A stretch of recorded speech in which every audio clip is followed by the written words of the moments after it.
The bank has covered a lot of ground in the past 4 years, rising from a concept to providing its first loans. It's positioned itself as a DFI working in conjunction with similar organizations, and national infrastructure providers are set to benefit.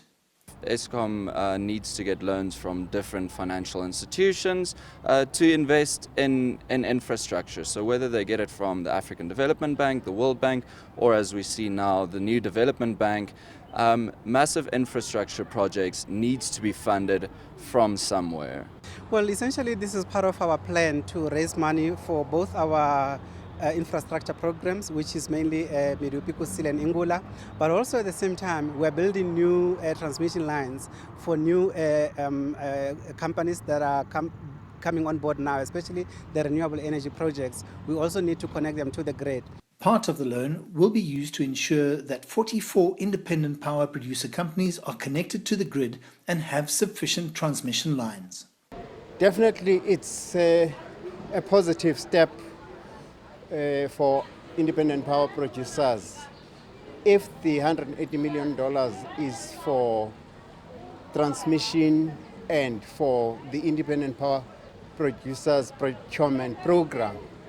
However, the other side of the coin, that if it's for Eskom's internal operations or other things, it's not necessarily good news for the independent power producers. It's a long-term loan, and while it's focused on current power producers, there is a longer-term benefit.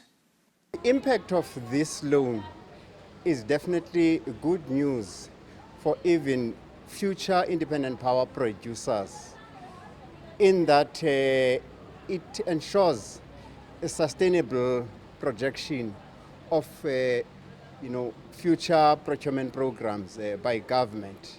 While the loan is good news for Eskom and its IPP program, there's a concern that certain costs to link up to the national grid won't be affected.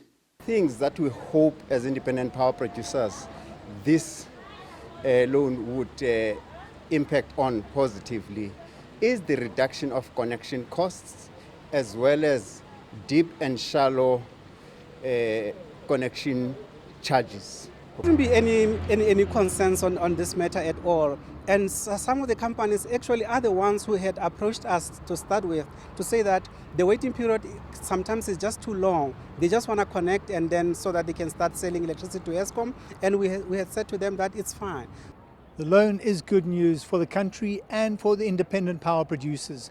If it's managed properly, everyone's going to benefit, and there's going to be electricity for that new growth spurt that the country is expecting. I'm Angelo Coppola for CCTV in Johannesburg.